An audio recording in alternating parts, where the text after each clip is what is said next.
Everyone, and thank you for joining. I'm Mark Alford. I'm acting CTO at ARO. This session is 45 minutes, and I'm going to be chairing that along with my three colleagues here with me today. And your questions, welcome at any time in the chat, and we'll field those towards the end of the session. A quick word on what this isn't.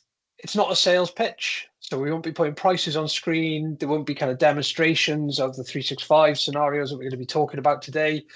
And we won't tell you that things are broken in your environment either, because that's what this session is about, is to understand what the capabilities and functions are within your tenant and what it is that needs to be addressed.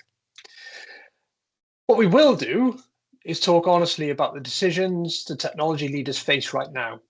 So where the cost creep is, where the security gaps actually sit, and what do we do about the July's price increase that is coming. And lastly, we're also going to be talking about what AI readiness really looks like.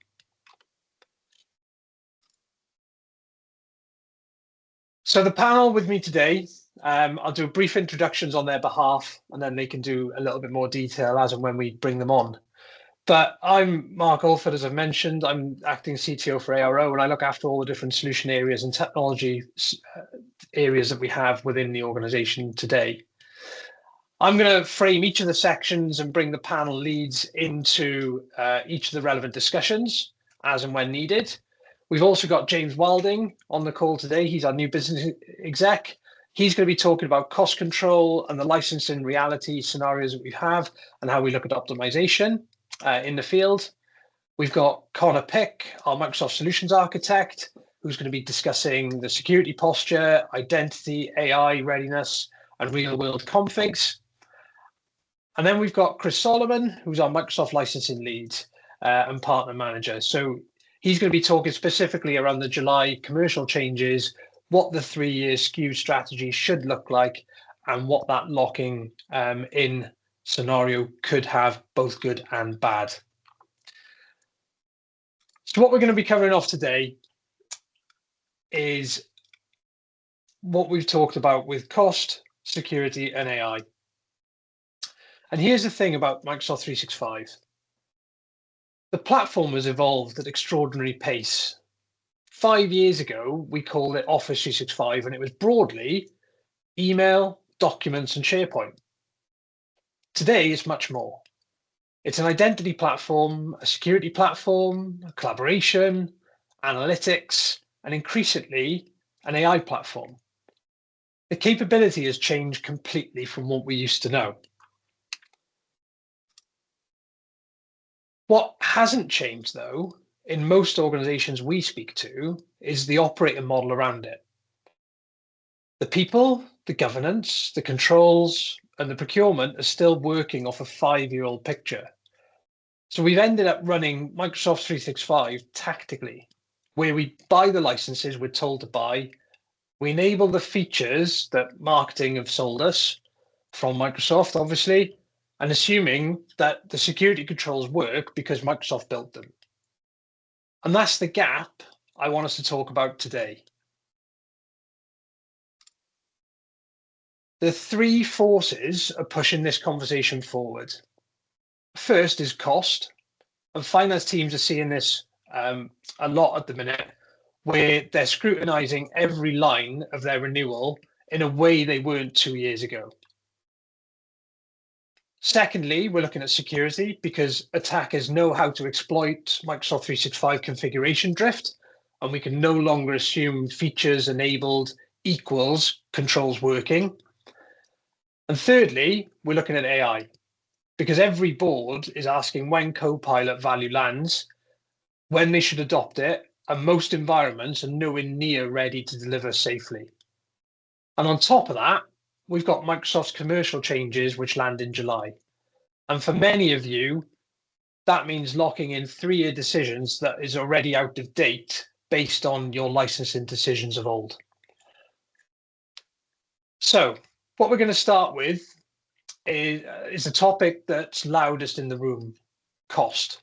I'm going to bring in James and Connor now to discuss that in a bit more detail. So James, Connor, welcome.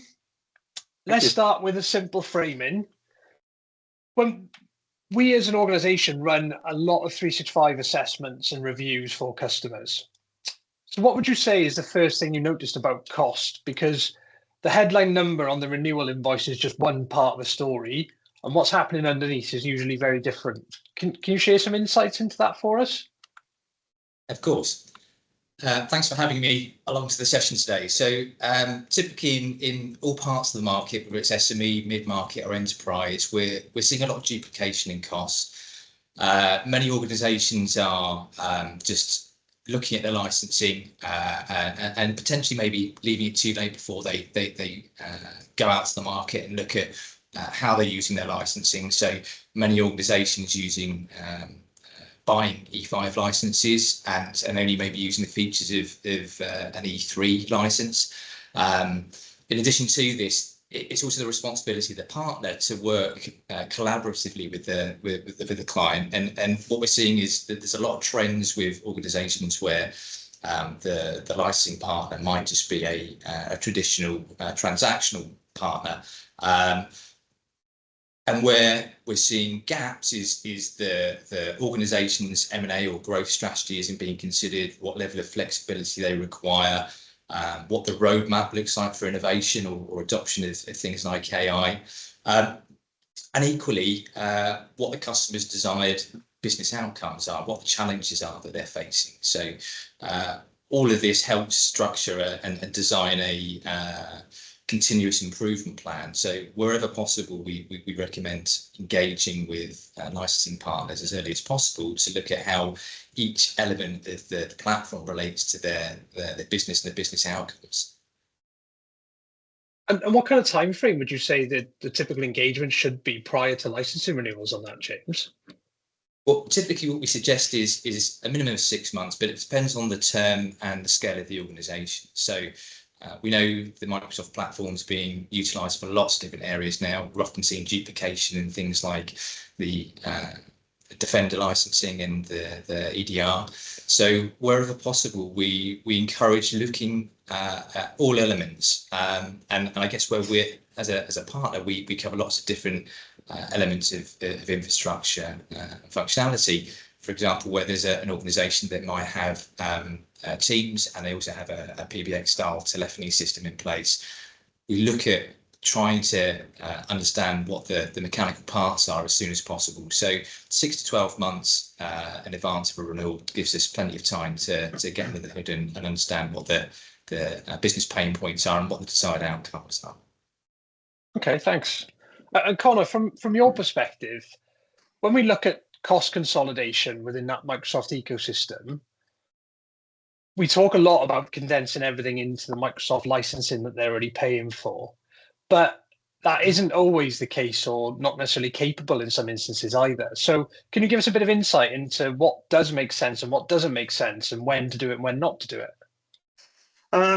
I think it's really good to understand that the answer isn't always Microsoft. And as a Microsoft partner, obviously we do like to drive outcomes out of Microsoft technologies wherever possible.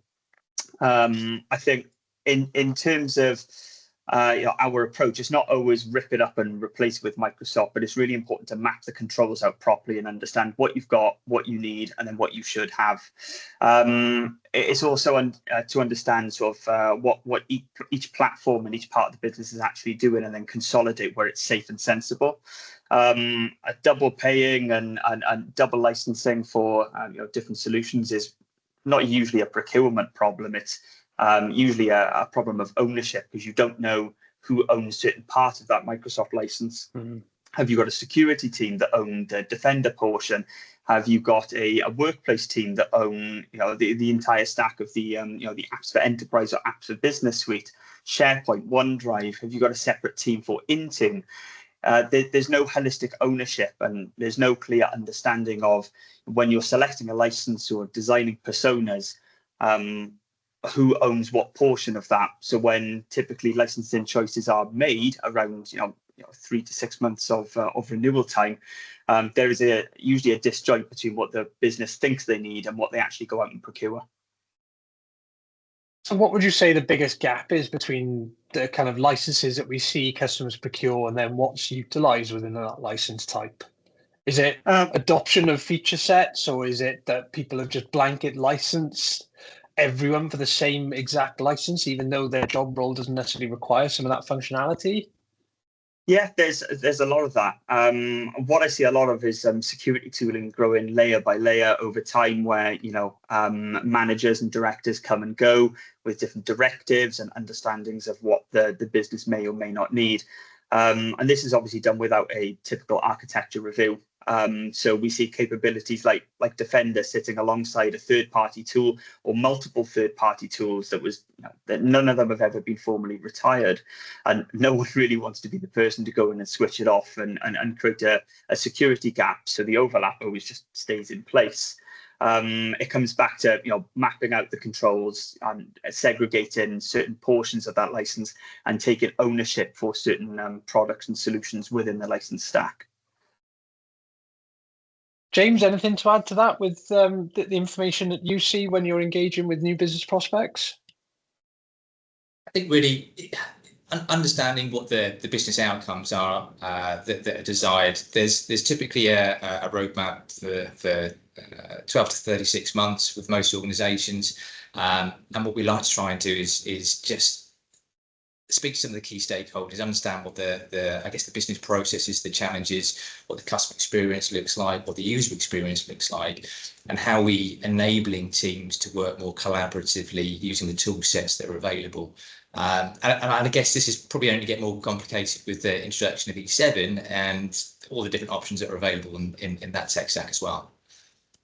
That's a good point, actually, on the E7 piece, because we were just talking about that prior to starting this in reality. But I think from my perspective in particular, is trying to understand, when we're talking about cost control, what does that look like with the adoption of AI services as well? Because if you are in a Microsoft-centric ecosystem, there's a pretty large decision to be made whether you continue down the Copilot route for some of the AI services, or whether you want to leverage Anthropic's models or OpenAI, and how you start leveraging the data that comes into that, particularly with the way that Microsoft have introduced their licensing model now for co-work, which has just come out, which, for those of you that aren't aware, they've released a licensing model which is essentially based upon usage, as opposed to the way that you're familiar with it in your personal lives if you purchased ChatGPT or Claude or something, where it's a fixed price per month for a set use of tokens. That has changed in the Copilot world, or Copilot co-work world, I should say, in Microsoft. So it's just another interesting concept to kind of bear in mind when we're talking about cost control. I think I'd like to add a point there about Copilot quite early on, that the conversation is shifting massively now. We're now using Copilot as an enabler because everyone's familiar with Copilot. Everyone understands what Copilot is, but not typically what it can and can't do. The conversation now stems more around how do we broad enable that capability, that AI capability within the organization. And there are now strengths and weaknesses of Copilot versus Claude versus ChatGPT versus Gemini.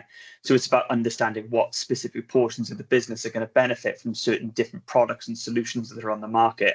It's, again, coming back to the point around it's not always a Microsoft solution that we're going to go for. It's about understanding what the business requires. And by doing that, we can say, well, the marketing team would probably benefit from Claude. Your admin team would probably benefit from Copilot, etc. It's about understanding what they need and then delivering on that. Fab. Yeah, good insight. All right, thank you very much, both. Appreciate your time on that one. We'll be chatting again a little bit later on, but thank you very much.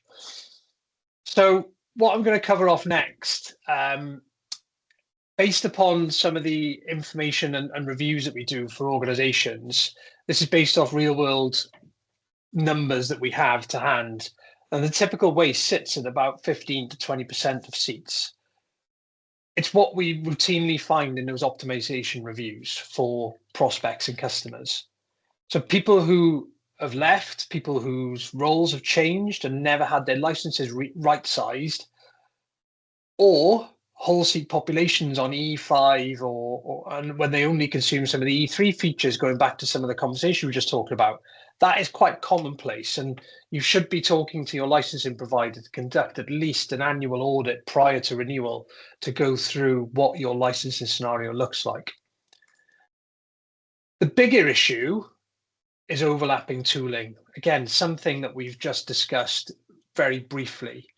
And if you look at the example James just gave around Defender E5 sitting next to kind of your third-party EDRs that nobody did switch off, or you look at Teams phone procurement, but you've still got an on-premise PBX, which is still humming around in the background.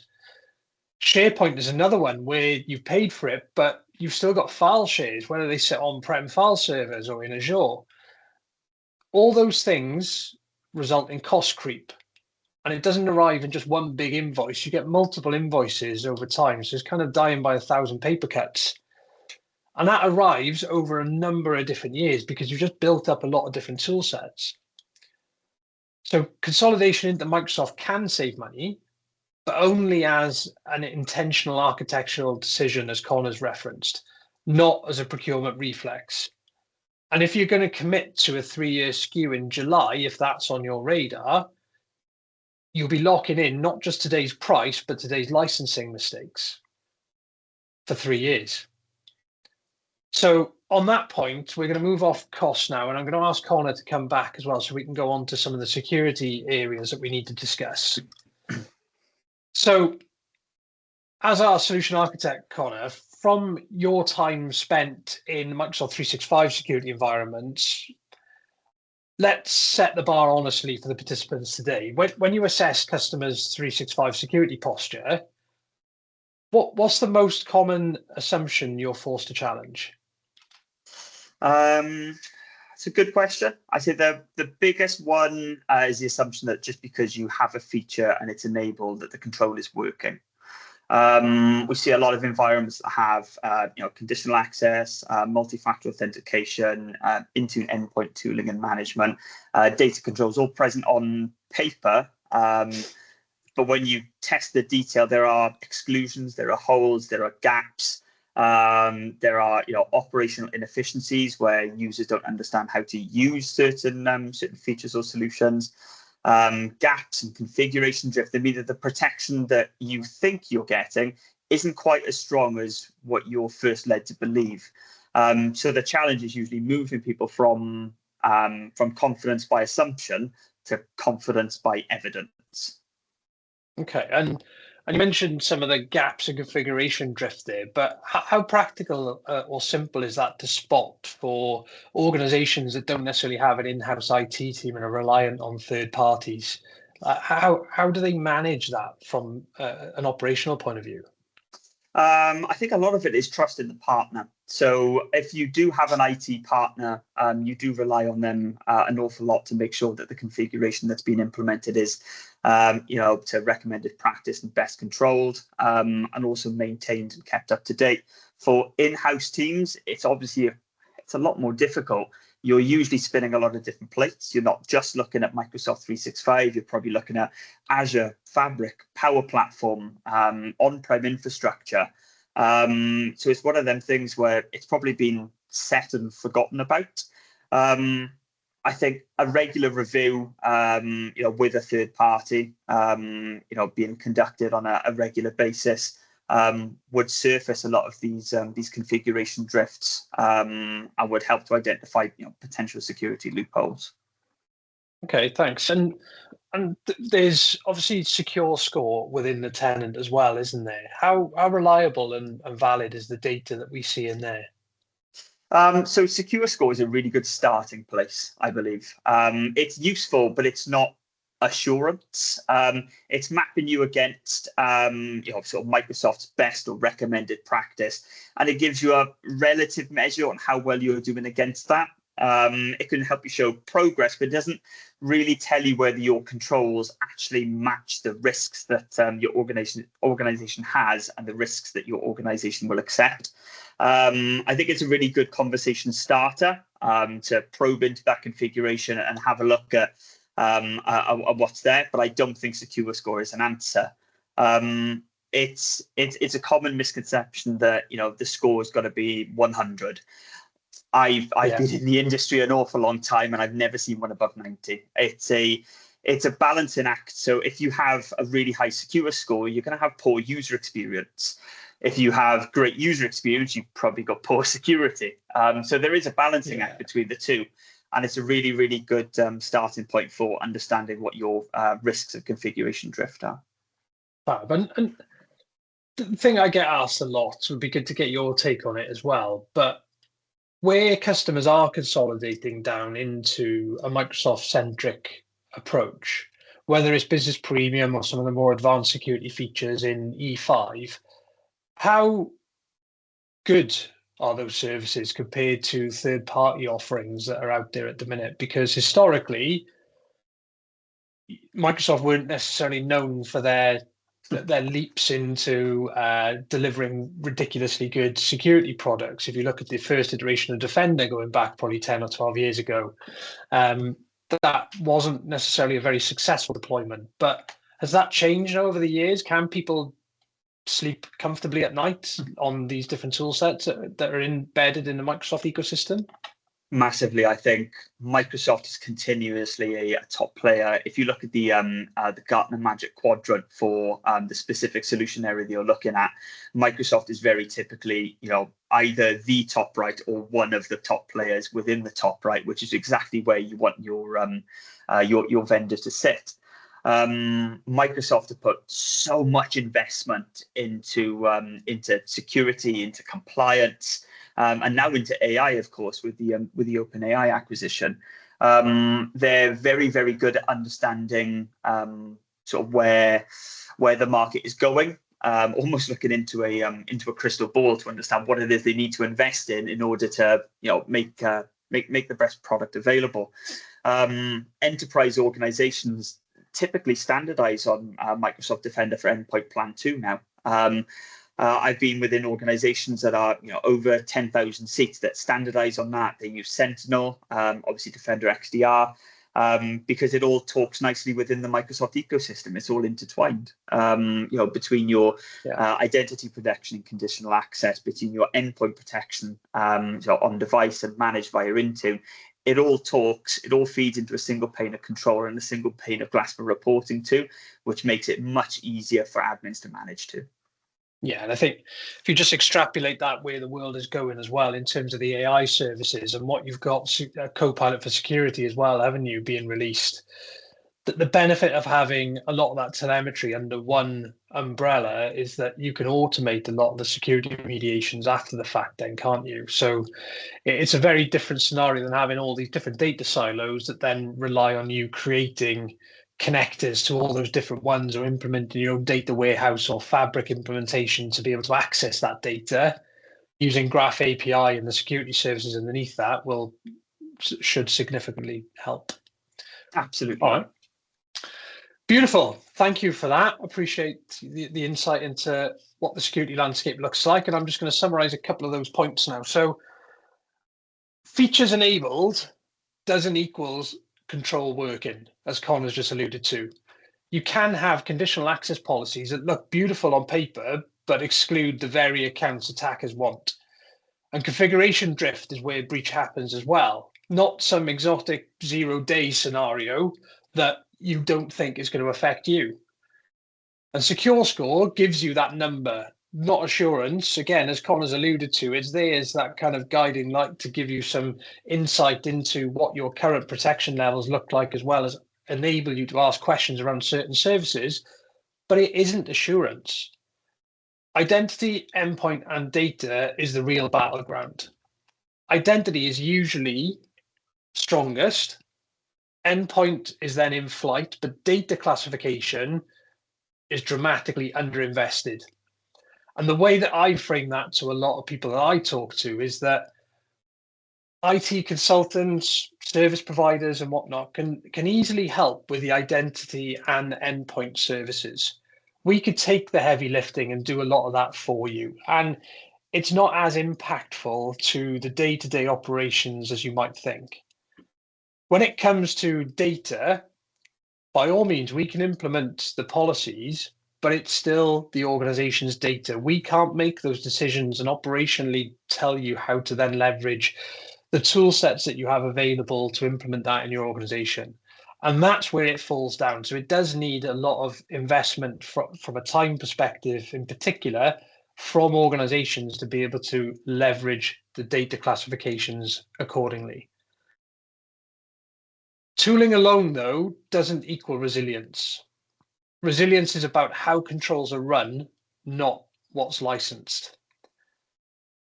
Microsoft themselves published that more than 99% of identity-based account compromises succeed because MFA was either not enforced or not present.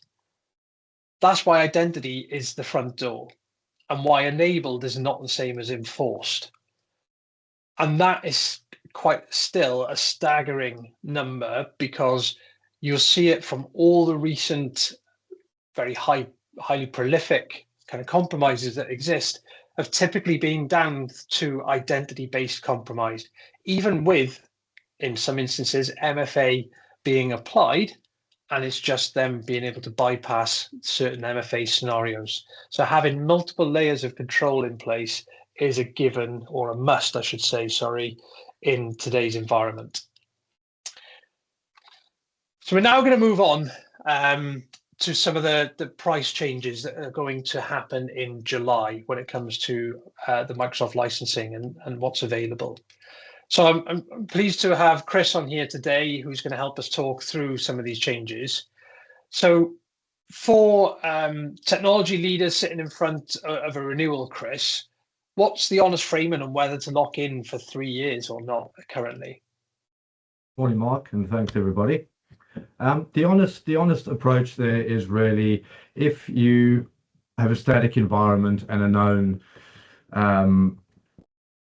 if you've got no restructures, if you've really got a static environment and you can right size and plan for the future, that is really the customers that should be looking at it. I mean, where you want to be cautious, licensing estates that are still being optimized. If you're an early adopter in AI and security adoption, because locking in now is not necessarily the right approach to set you up for the future. As you've alluded to in a lot of this conversation, there's been a huge shift. Microsoft are now changing into, from a transactional reactive purchase to strategic planning. If you're looking at the baseline SKUs, the modular add-ons, and the way that the future state is going, particularly looking at a three-year SKU for argument's sake, you really need to be sure of your investment in order to set the right baseline. And just to set the scene for people that might not be totally familiar with kind of what this 3-year SKU is compared to the monthly and annual options they've got at the minute, can you just shed some light on that to kind of explain what that key change is and what the flexibility people had on monthly versus annual versus 3 years? Well, exactly. So as you will appreciate, once you're locked into certain seats and numbers, you can't reduce numbers. So once you're locked in, you're really in for that contract term. And the same would be with a 3-year term. So once you lock into a 3-year, whilst you are getting some cost protection, which is clearly one of the benefits of that, you really need to be right sizing, capacity planning for the future state within that 3-year to not have license wastage and things not being used. Yeah, and I think it's also important to note, just on that point as well, is that Microsoft reserve the right to adjust their pricing every 6 months. So the benefit of locking in for that 3-year period, given the current uncertainties in the kind of economic climate, is that the 3-year options weren't available on a lot of different SKUs that it is now available for, or will be available for come July. So there's a big opportunity for organizations to commit to that 3-year pricing, which reduces their risk profile from price increases. But for those that don't have a significant licensing commitment, then that 3-year option might not be as commercially advantageous if you don't have the right licenses in place, for example. So, Chris, what kind of suggested actions would you suggest that people need to go through in addition to the right sizing you just talked about there? if they've got their licensing with Microsoft Direct, for example, or with a partner, what would you kind of indulge the guys on to go and do? I would be, I mean, I was thinking about this last night as I was going through the content, and coming from an infrastructure background, if you had a data center or infrastructure, you'd be looking at a 3 to 5 year capacity planning plan, and I almost see that that's where we are in the software stack with Microsoft at the moment. You've really got to look at, what can you lock in that's static, that's not likely to change at the moment. Where do you need that flexibility where necessary? As an example, don't commit all users to Copilot. Treat it as a scalable product overlay. So you really want to be doing a lot of analysis around your use cases, optimization reports, understanding where the wastage is, and really looking at the future, what your strategy for AI security might be, making sure you've got the correct base SKUs in there with an E3, so that further down the line, the way that Microsoft are structuring the platform is new features are going to be add-ons. So once you've got that baseline, you're really setting yourself up for the future scope. So it is critical that you make the right decisions up front, and it's no longer just a pricing discussion or renewal discussion. It really is a strategic play for the future. Is that? And talk about some of the add-ons and some of those core features a little bit more, if you can. So let's say a customer has a scenario that they have 500 E3 licenses, but they're not really sure whether they want Teams telephony or they want a bolt-on for other services, whether it's Copilot or something like that. How flexible can they be on their licensing commitments through a CSP agreement, for example? I mean, they can be very flexible. It's really going to be around the base license, the E3s, the E5s. That's really where the scope is coming for people to bolt on whatever feature sets they want to do from there. So again, it's analyzing, understanding your use cases, understanding the strategy going forward. As Microsoft release new features, they're going to be available for adding on. So the strategy is very much, if there's a feature there and you've got the base license, you can bolt that on to your existing. Okay, so if I'm hearing that right, then so you'd lock in that base license, so to speak, either for a year or 3 to ensure that there's no significant price increases. But those bolt-ons, depending on how committed you are to each of those bolt-ons, you could either then lock that in on a flexible monthly basis or an annual basis or something like that. Correct. Yeah. Okay. Fab. Anything else to add to some of the additional changes that's coming in July?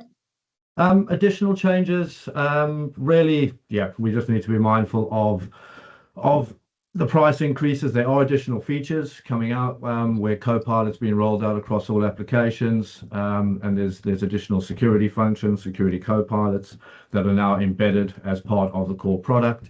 So yes, there's price increases coming, but there are also additional feature sets which are going to be very, very relevant to the security and AI strategy going forward.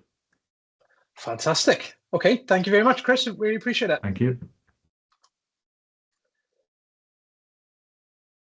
So as we've just heard, cost certainty is genuinely valuable, but only when tied to a clear strategy. So the 3-year commitments amplify both good and bad decisions. If licensing is well optimized, locking in protects your commercial position. If it's bloated, locking in protects the bloat for 3 years, unfortunately. So my rule of thumb is lock in if your estate is stable and you're confident and your governance, your roadmap is absolutely locked in and you've got that where it needs to be. But be cautious if you've got any imminent M&As, ambitious AI plans that you haven't scoped yet, or there's different projects you're looking to embark on, or your licensing position you haven't recently optimized. Those are the things you need to do prior to committing to anything in July. So don't make a multi-year commitment in a panic. So I'm just going to change tack a little bit now to something that's a lot more topical at the minute. We're going to move into AI, where I'm going to invite Connor back, who's been working on that with us for quite a while now. And Connor, we hear AI readiness a lot, often a shorthand for have you procured Copilot licenses. But what we're trying to do here is set the scene for people to understand what AI readiness really is. Okay, so within our engagements with customers, when we assess Copilot readiness, what are we actually looking for?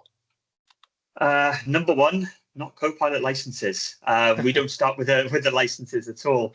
We're looking at sprawl of permissions, how your information architecture is set up, your classification, your governance.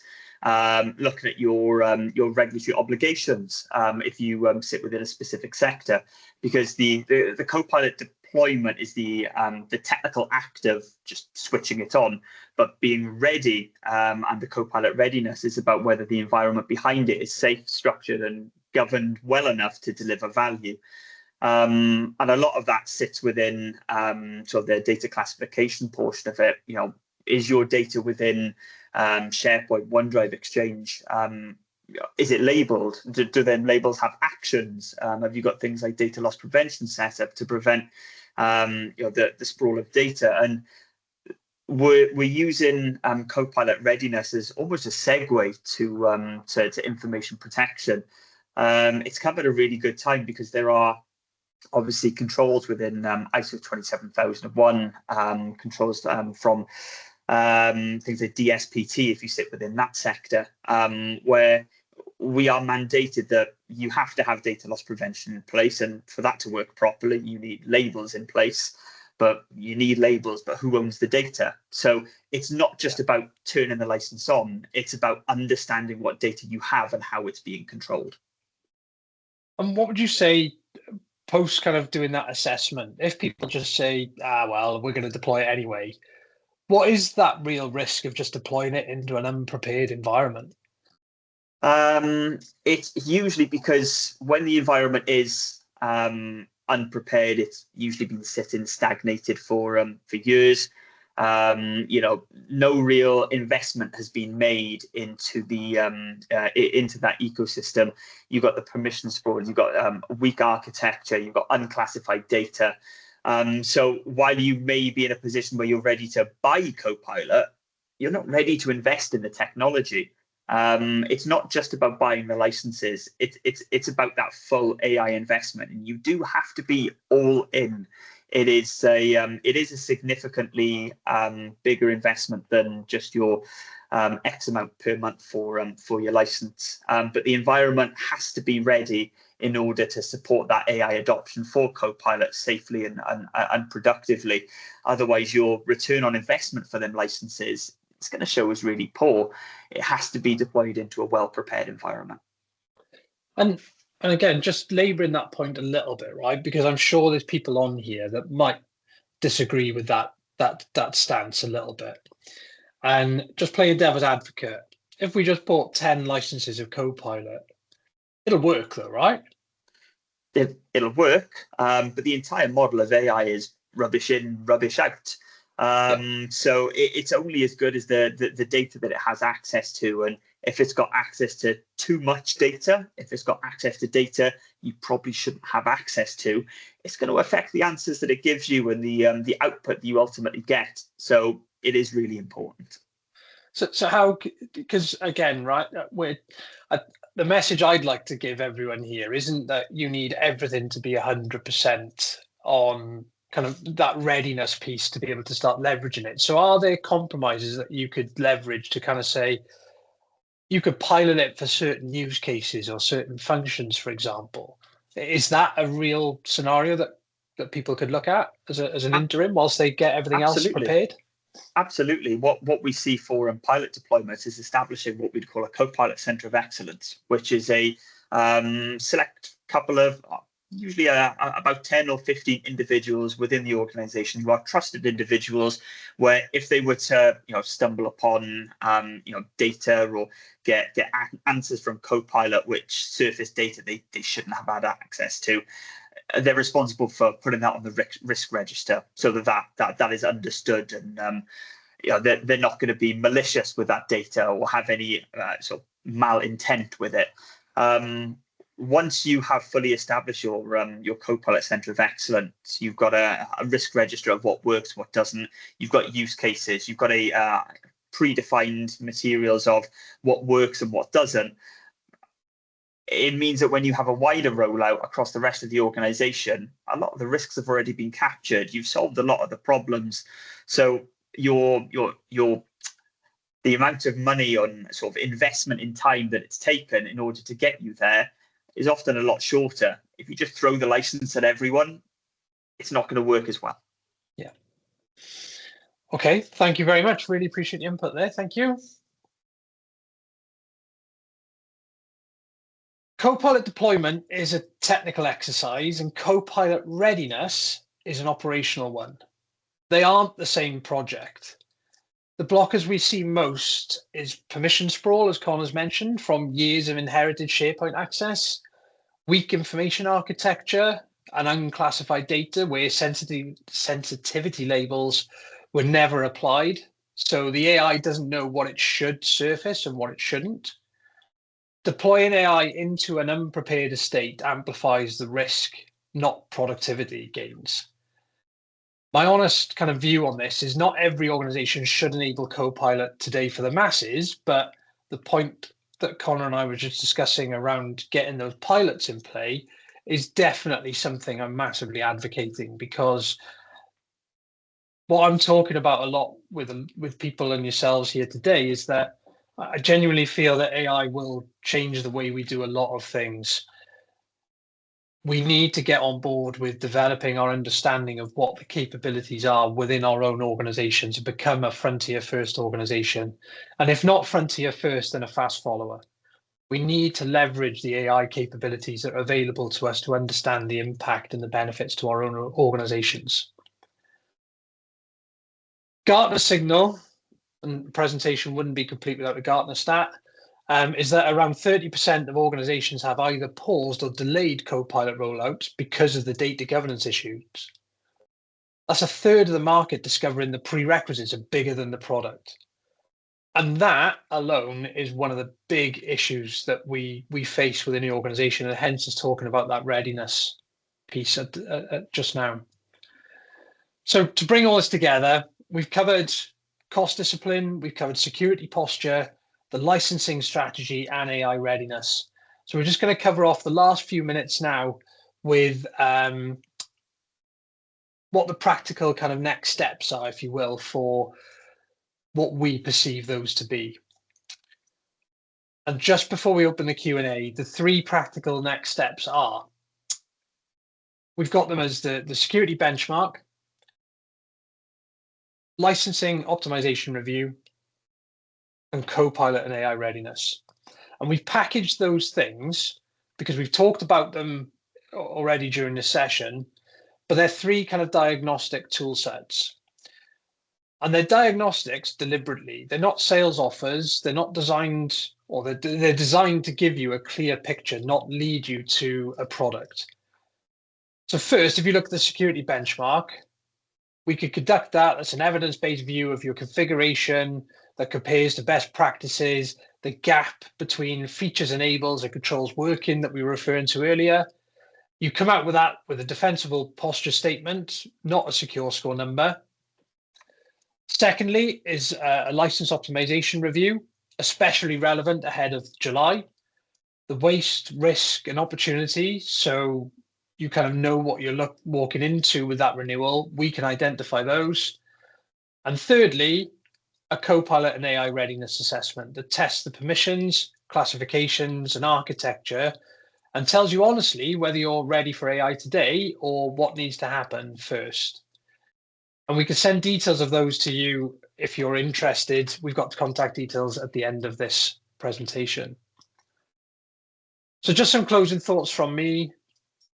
Clarity precedes confidence. That's one of the main things. Most technology leaders I talk to don't lack confidence because they don't have AI deployed.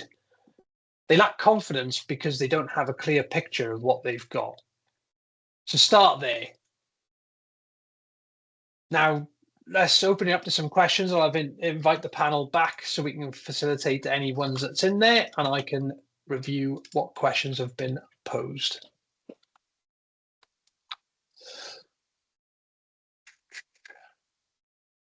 Okay, so just going into the reviewer section.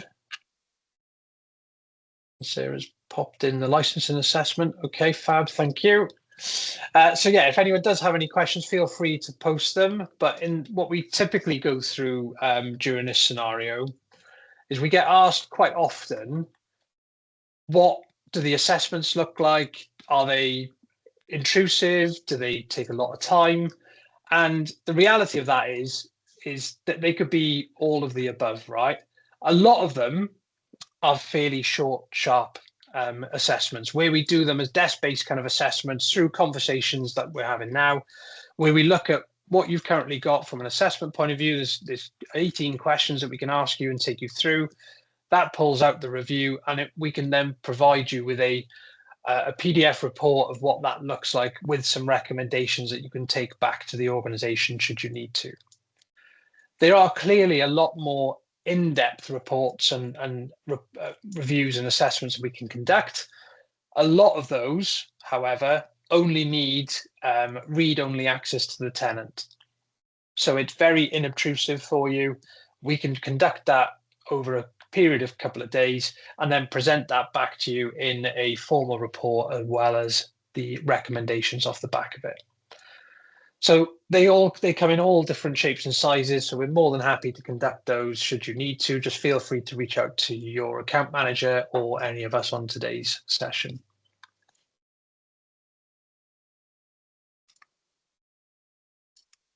And there's been another question. Is there an obligation after the assessment, or is it purely advisory? No, there's no obligation whatsoever. It's purely advisory. So if you want to have a chat with any of us on any of these areas, then feel free to give us a shout. They are purely advisory. You can do with it what you will afterwards. Fab. Is there any closing thoughts from anyone else on here? No. Okay, well, thank you everyone that has attended today. We really appreciate your time and effort, and we hope to see you again on the next one. Thanks all. Thank you. Thank you very much. Thanks, Phil.